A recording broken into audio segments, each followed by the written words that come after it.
Captain Jennifer Hayes stood motionless on the bridge of the UES Thermopylae, her weathered hands gripping the command rail as the Empire's transmission played across every screen. The message wasn't just being broadcast to military channels. They'd hijacked every communication network on Earth. Primitive species of Sol 3, the Empire's supreme commander sneered, his translucent, scaled face filling the screens. Your pathetic orbital defense platforms and handful of interplanetary vessels amuse us. We've conquered civilizations that had mastered dimensional folding. Your nuclear-powered toys are less than insects to our might. Jennifer's jaw tightened, but her eyes never left the tactical display. While others might see arrogance in the Empire's broadcast, she saw something else, something in the way their shield harmonics rippled during transmission. A pattern. A weakness. You have 6 Earth hours to surrender unconditionally, the Supreme Commander continued. After that, we will demonstrate true power to your world. The bridge crew maintained their discipline, but Jennifer could feel their tension. Humanity had known about alien life for decades, trading with smaller civilizations, but the Empire was different. Their armada stretched from Mars' orbit to the asteroid belt. More ships than Earth's entire fleet could engage in 100 battles. Lieutenant Foster, Jennifer called out, her voice steady. Route me a private channel to Fleet Command. Priority Alpha. Channel open, Captain. Amanda Foster responded, her fingers dancing across the communications panel. Admiral Davidson, this is Captain Hayes. Jennifer straightened, knowing how her next words would sound. Requesting permission for solo engagement with the Empire fleet. The silence that followed lasted several heartbeats. Captain, Davidson's voice was carefully neutral.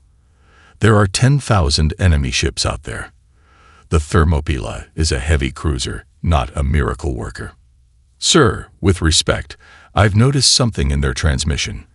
Their shield harmonics, they're using a standardized frequency. More importantly, they're broadcasting it to every device on Earth. Explain. They're so confident, so convinced of their superiority, that they're not even trying to hide their defensive specifications. And sir, Jennifer allowed herself a small smile. They don't know about the quantum shadow system. Another pause. Jennifer knew what Davidson was thinking. She'd never lost a battle simulation, even against impossible odds. Her unconventional tactics had rewritten fleet doctrine more than once. But this wasn't a simulation. The prototype isn't combat tested, Captain, Davidson reminded her. Neither is surrender, sir. She heard Davidson's sharp intake of breath, followed by what might have been a chuckle. Your crew knows this is volunteer only. They've already voted, sir, unanimously. Around her, the bridge crew straightened in their seats. They'd served together for 3 years, through first contact skirmishes and pirate suppression missions. They weren't just a crew anymore. They were family. Very well, Captain Hayes. Davidson's voice carried the weight of command. You have authorization for Operation Solo. But Jennifer, his tone softened. Make it count. Understood, sir. Thermopylae out. Jennifer turned to her crew. Lieutenant Rodriguez, initiate quantum shadow protocols. Chief Cooper, I need every ounce of power you can give the stealth systems. Lieutenant Foster, prepare a response to the Empire's message. As her crew moved with practiced efficiency, Jennifer studied the tactical display again. The Empire's ships maintained perfect formation, their angles precise, their spacing measured. All that discipline, all that precision, it would be their undoing. Message ready, Captain, Foster reported. Jennifer nodded. Send it. Across the Empire's fleet, on every command ship's bridge, a single text message appeared. You speak of power, but you understand so little of strength. One ship will teach you the difference. We will meet where your formation is weakest, if you can find us. The message was signed simply, UES Thermopylae. As Jennifer watched the Empire's ships begin to shift position, searching for this lone challenger, she allowed herself another small smile. They had no idea what was coming. Sometimes, Humanity's greatest advantage wasn't technology or numbers. It was the simple fact that they were always underestimated. "All hands," she called out. "Battle stations." Lieutenant Marcus Rodriguez's hands moved with surgical precision across the tactical console as the quantum shadow system hummed to life. The Thermopila's hull began absorbing visible light, radar waves, and quantum signatures like a cosmic sponge. 3 decks below, Chief Engineer Jack Cooper watched the power distribution graphs with unwavering attention. One spike, one fluctuation, and they'd be as visible as a supernova in the void. "QS at 98% efficiency," Rodriguez reported, his voice barely above a whisper. The bridge crew had unconsciously lowered their voices, as if the Empire might hear them through the vacuum of space. "All emissions are being captured and redirected." Captain Hayes nodded, studying the tactical display where thousands of red dots represented the Empire's fleet. "Status of their search pattern, Lieutenant." "They're moving in a standard Centauri sweep formation, Captain." "But," Rodriguez frowned, "they're leaving gaps. Massive ones." "Arrogance breeds sloppiness," Hayes murmured. "Mr. Cooper, how's our girl holding up?" "Walking a tightrope, Captain." Cooper's voice crackled through the comm. "The QSS is hungry. We're redirecting power from everything non-essential, but we'll need to vent heat soon. Laws of thermodynamics aren't very stealthy." A massive Empire dreadnought passed within 3 kilometers of their position. On the main view screen, its hull seemed to stretch endlessly, weapon ports dotting its surface like metallic scales. The bridge crew held their breath. At this range, even the Empire's primitive sensors should detect them. "Contact passing," Rodriguez whispered. "Their active scans are." He paused, double-checking his readings. "Captain, they're not even looking for ships our size. Their scan patterns are calibrated for fleet-scale contacts." Hayes allowed herself a thin smile. "They still think we're baiting them, trying to draw them into a trap where Earth's full fleet is waiting." She turned to communications. "Lieutenant Foster, are you picking up their command channels?" "Yes, ma'am. Their encryption is complex, but their arrogance works in our favor again.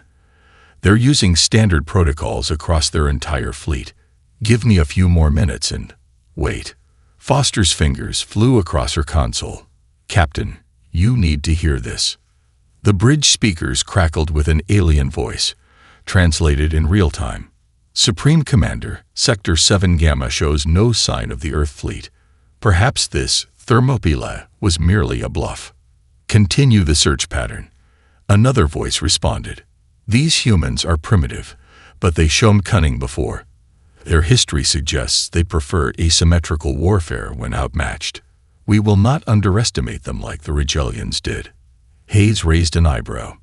"At least someone did their homework." "Mr. Cooper, heat status. Critical in 10 minutes, Captain. We need to vent, or we'll cook ourselves. Plot a course that puts us in one of their formation gaps, Mr. Rodriguez. We'll vent the heat behind one of their own capital ships. Let them mask our signature." The Thermopylae glided through space like a shark through dark water.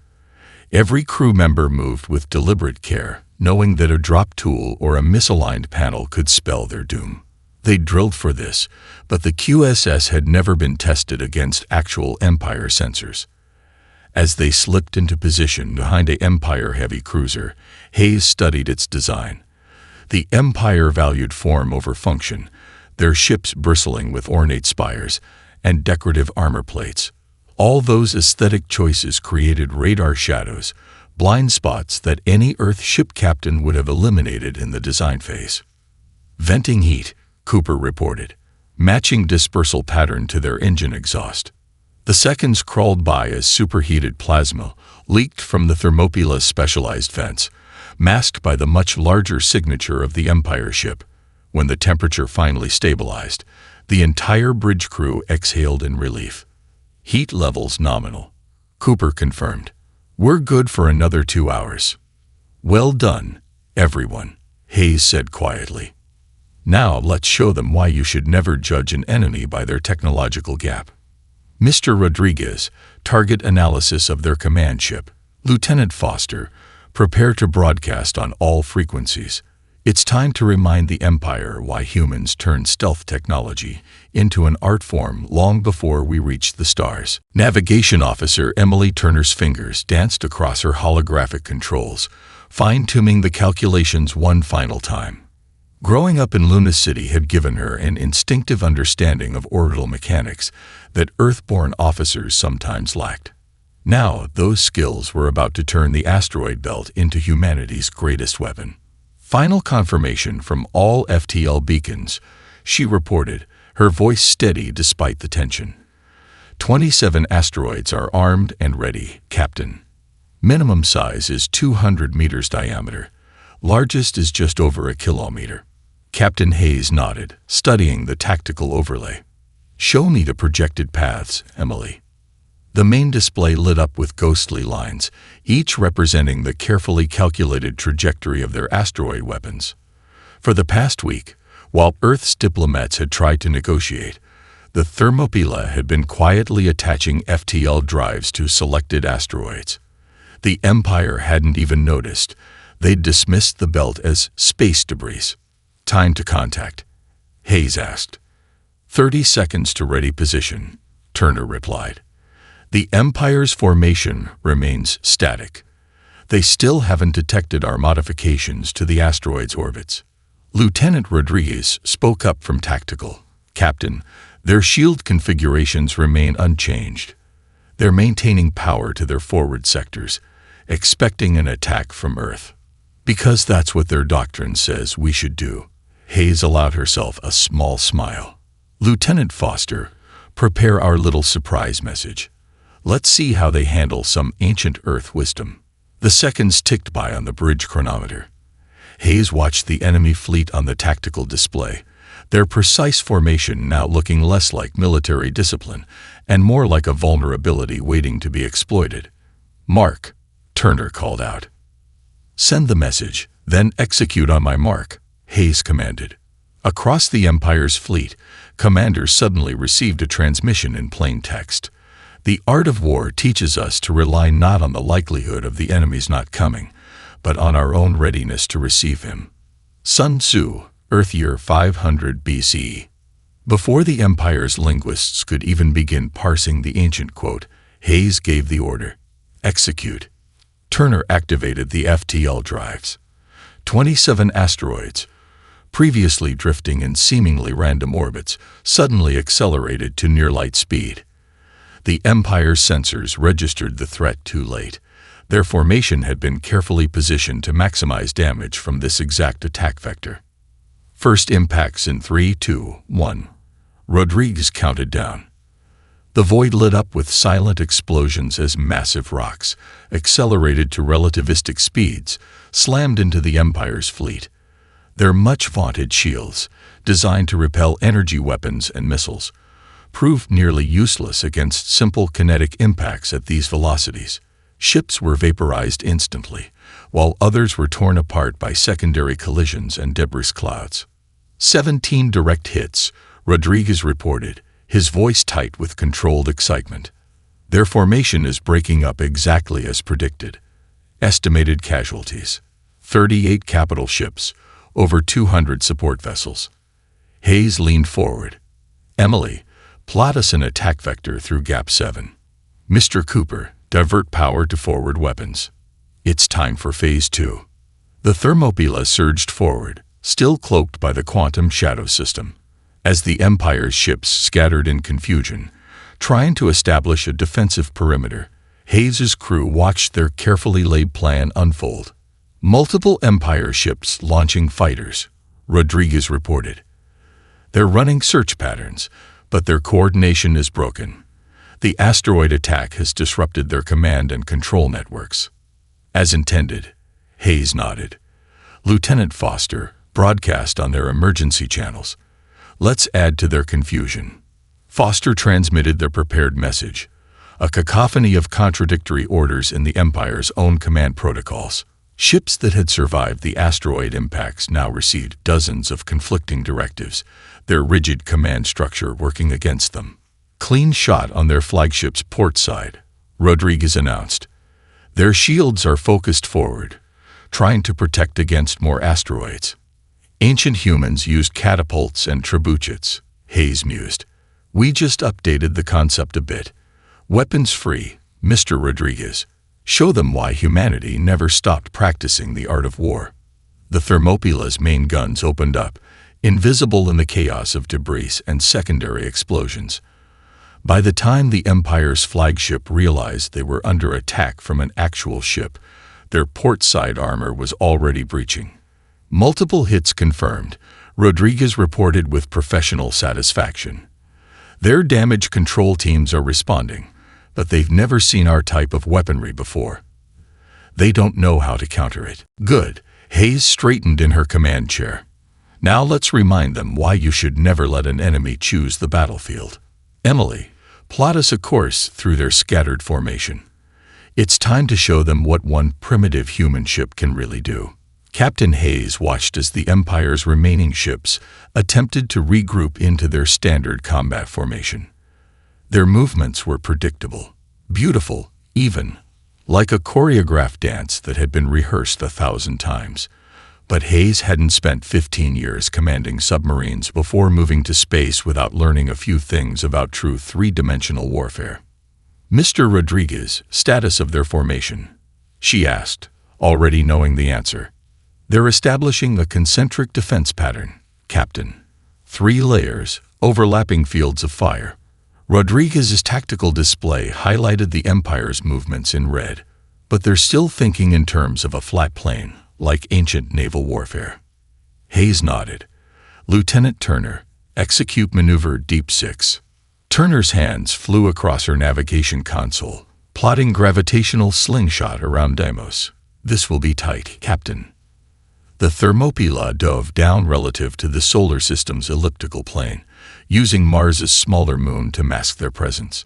The Empire's sensors, still searching in traditional combat vectors, missed them completely.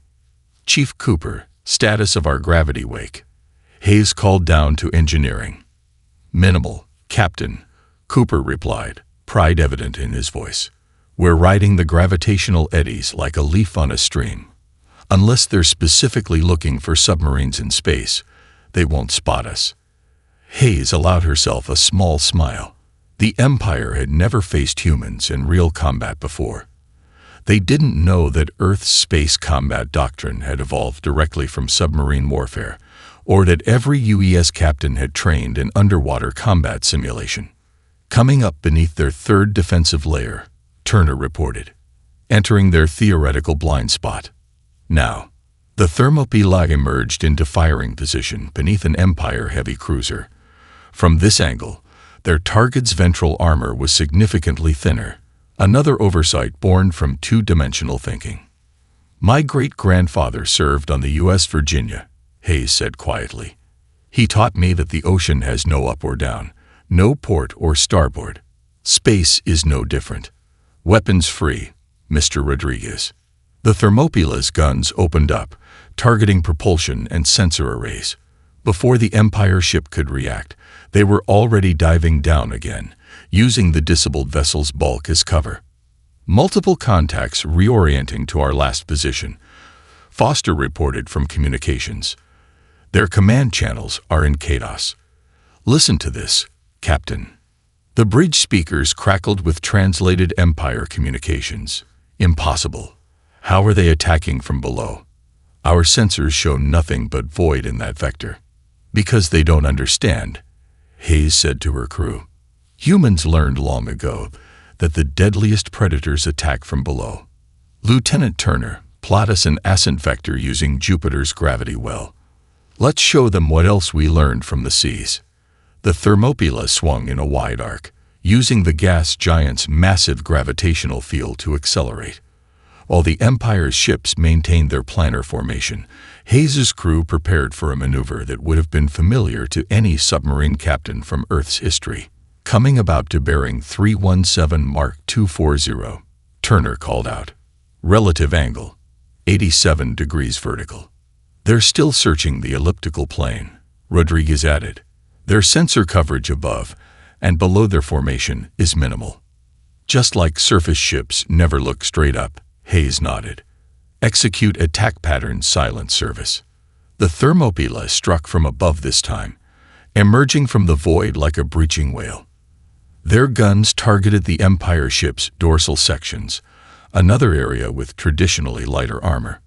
By the time their enemies detected them, the Thermopylae was already gone, diving back into the gravitational currents of space.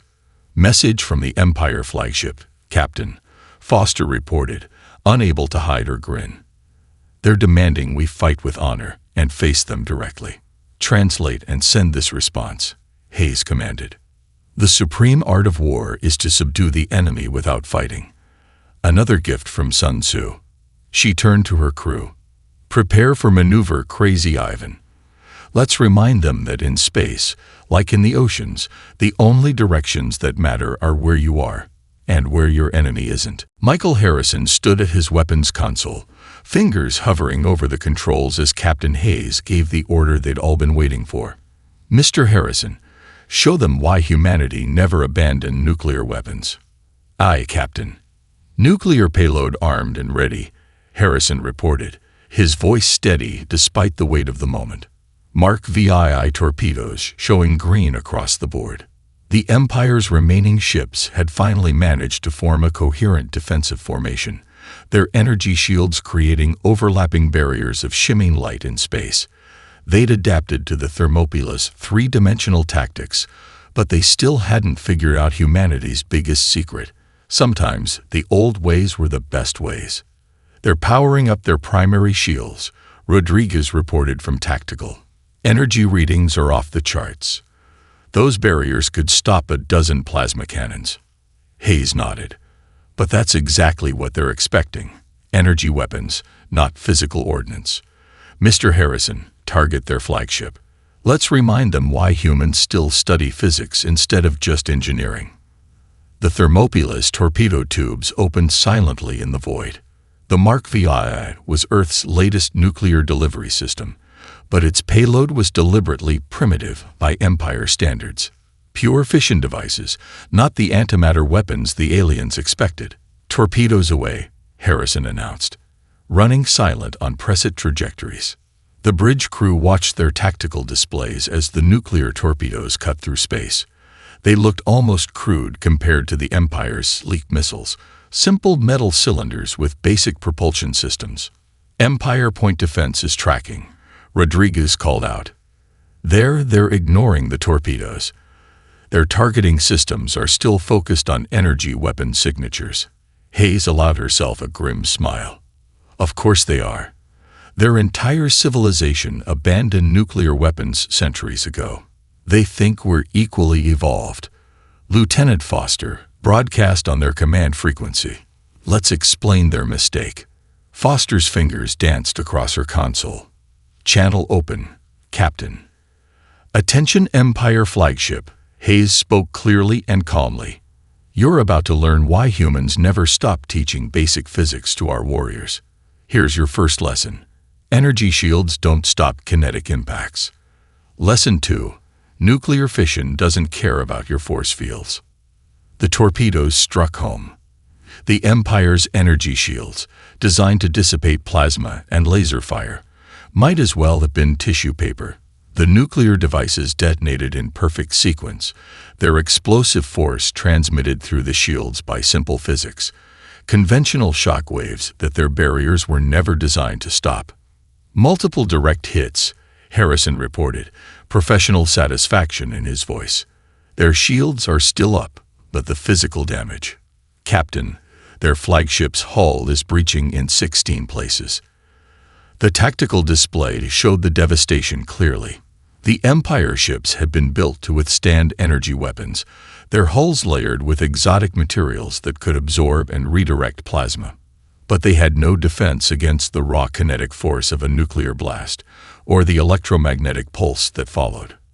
Their shield generators are intact, Rodriguez observed, but their hulls couldn't handle the shockwave propagation. It's like they forgot that space combat isn't just about energy weapons. Incoming transmission from the Empire flagship, Foster announced. They're demanding to know what kind of weapons we're using. Their sensors are registering them as impossible. Impossible. Hayes shook her head. Mr. Harrison, prepare another spread. Target their support ships this time. Lieutenant Foster, send them this response. Your shields stop energy. They stop plasma. They stop light itself. But they don't stop physics. That's the problem with abandoning the basics. Sometimes the old ways are still the best ways. The Thermopila's second wave of nuclear torpedoes launched, spreading out in a pattern that Harrison had adapted from old Earth missile submarine doctrine. As they watched the Empire fleet scramble to adapt to this primitive threat, Hayes turned to her crew. This is why humanity never stopped building nuclear weapons, she said quietly. Not because we couldn't develop better ones, but because we learned long ago. True advancement means keeping what works while developing what's new. Sometimes, the simple solution is the best solution. The Empire's response to the nuclear strikes was exactly what Lieutenant Amanda Foster had predicted. Their commander dispatched the legendary Doom Guard, a fleet of pitch-black warships that had never known defeat in 10,000 years of combat. As the massive vessels emerged from hyperspace, their hull designs alone were meant to inspire terror. Doom Guard vessels approaching in attack formation Delta, Rodriguez reported, his voice tense but controlled. Reading energy signatures far beyond anything we've seen before. These ships, they're different, Captain. Hayes stood from her command chair, studying the new arrivals on the tactical display. Lieutenant Foster, what did your analysis of their historical record show? The Doom Guard hasn't lost a battle since their founding, Captain, Foster replied, pulling up data on her screen. But there's something interesting. They've never faced an enemy who didn't fear them. Their psychological warfare is as important as their weapons. Then let's give them a history lesson of our own. Hayes' eyes gleamed. Open a channel to all Empire frequencies. As Foster complied, Hayes began to speak, her voice carrying the weight of Earth's military history. To the approaching Doom Guard vessels, you believe your 10,000 years of victory make you invincible. Let me tell you about human battles you've never studied. The Thermopila's engines powered down to minimal output as Hayes continued. At Thermopylae, 300 Spartans held off an empire of millions. At Agincourt, mud and longbows defeated the finest cavalry in Europe. At Salamis, a smaller fleet crushed a larger one through superior tactics. At Midway, 4 minutes of combat changed the course of humanity's largest war. Captain, Rodriguez interjected, they're moving to surround us.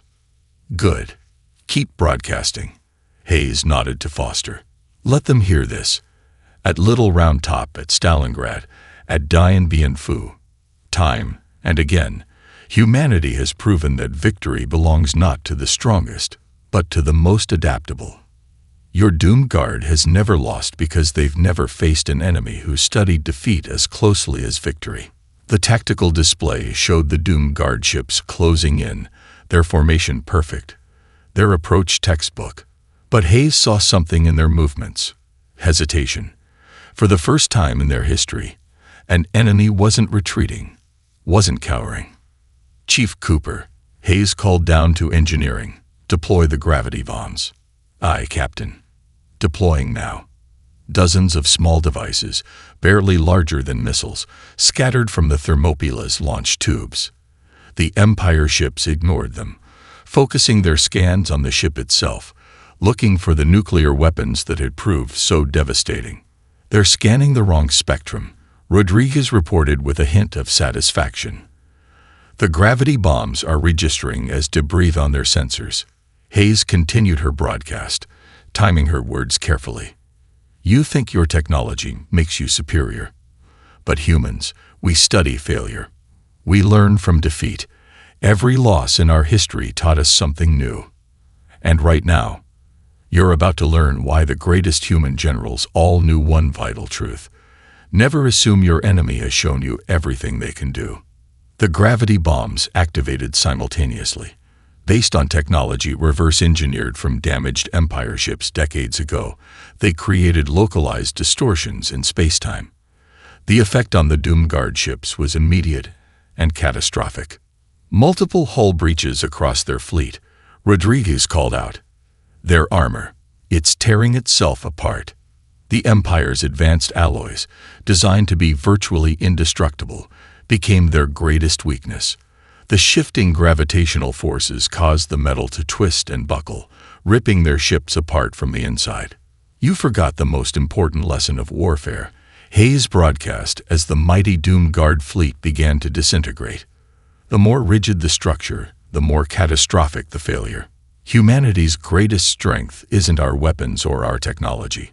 It's our understanding that adaptation is the key to survival. Foster's console lit up with incoming transmissions. "Captain, we're receiving surrender signals from 3 Doomguard vessels. Accept their surrender," Hayes ordered. "And send them one final message. Your Doomguard's perfect record just became part of human military history. And like all history, we'll study it, learn from it, and use those lessons to become even stronger." The Thermopyla's bridge shuddered as another Empire barrage found its mark. Warning lights flashed across every console as damage reports flooded in from all decks. The remaining Empire ships had abandoned their elegant formations, resorting to brute force tactics in their desperation to destroy this single human vessel that had humiliated their mighty fleet. "Hull breach on Deck 4. Cooper's voice crackled through the comm. "Emergency force fields are holding, but we've lost 30% of our power generation capacity." Captain Hayes gripped her command rail tighter, studying the tactical display. The Empire's remaining ships had formed a sphere around them, determined not to let the Thermopyla slip away again. It might have been a perfect trap, if that hadn't been exactly what Hayes had planned for. "Status of the modified reactor, Mr. Cooper?" she asked, her voice steady despite the chaos. "Ready, Captain." There was a note of fierce pride in Cooper's response. "Those Empire engineers who designed our captured reactor never imagined we'd modify it like this. They thought we were just trying to reverse-engineer their power source." Rodriguez's tactical console erupted with new warnings. "Multiple missile launches detected. They're throwing everything they have at us, Captain. Even with our point defense systems, we can't stop them all." Hayes straightened in her chair. "We don't need to. Lieutenant Foster, broadcast on all frequencies. Let's show them why humans never stop experimenting with captured technology." The Empire had gifted Earth with a small reactor decades ago, thinking it would take humans centuries to understand its principles. They hadn't counted on humanity's drive to not just understand technology, but to push it beyond its intended limits. "Reactor modification armed," Cooper reported. "But Captain, you should know, our simulations never went past the first 30 seconds. After that, it's all theoretical. Theory will have to be enough." Hayes looked at her crew, seeing the same determination in their eyes that she felt. "Begin the sequence." The Thermopyla's modified reactor began to pulse with an eerie blue light. The Empire's sensors detected the power buildup, but they misinterpreted it as a sign of imminent drive failure. Their ships pressed their attack, thinking victory was finally within their grasp. "They're closing in," Rodriguez reported. "Multiple targeting locks from all directions." "Let them come," Hayes commanded. "Mr. Cooper, take us to critical threshold." The ship's deck plating vibrated as the reactor pushed beyond its designed limits. Cooper's voice was tense but controlled. "Approaching critical mass. Whatever's going to happen, it's going to happen in the next 30 seconds. Time to show them why humans are dangerous," Hayes announced. "We don't just use technology. We reshape it into something new. Lieutenant Foster, send our final message to the Empire fleet." Foster's fingers flew across her console one last time. "This is Captain Hayes of the UES Thermopyla. You thought giving us a reactor would let you monitor our technological progress. Instead, we turned it into something you never imagined. Your own technology, reformed by human ingenuity, is about to teach you one final lesson." The reactor's pulse reached its peak. Space itself seemed to twist around the Thermopylae as the modified reactor created what Cooper had dubbed the localized space-time disruption field. The Empire ships, packed tightly around them, suddenly found themselves caught in a gravity well that shouldn't have been possible. Multiple hull breaches detected across the Empire fleet. Rodriguez called out, his voice rising with excitement. Their ships are being torn apart by the gravitational shear. Reactor containment holding at 90%. Cooper reported. The modifications are working exactly as intended. The space-time bubble is stable. Hayes watched as the Empire's mighty warships, trapped by their own arrogance, were pulled apart by forces they had never conceived of. Their mighty energy shields, useless against this fundamental distortion of space itself, flickered and died. Send one last message, Hayes ordered. Let them remember this. Humanity doesn't just adopt technology. We transform it.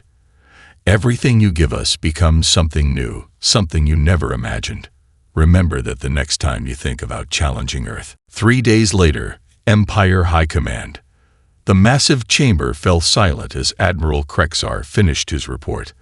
The holographic displays showed the devastation wrought by a single human warship, dozens of capital ships destroyed, the legendary Doomguard defeated, and most importantly, the complete failure of their technological superiority doctrine.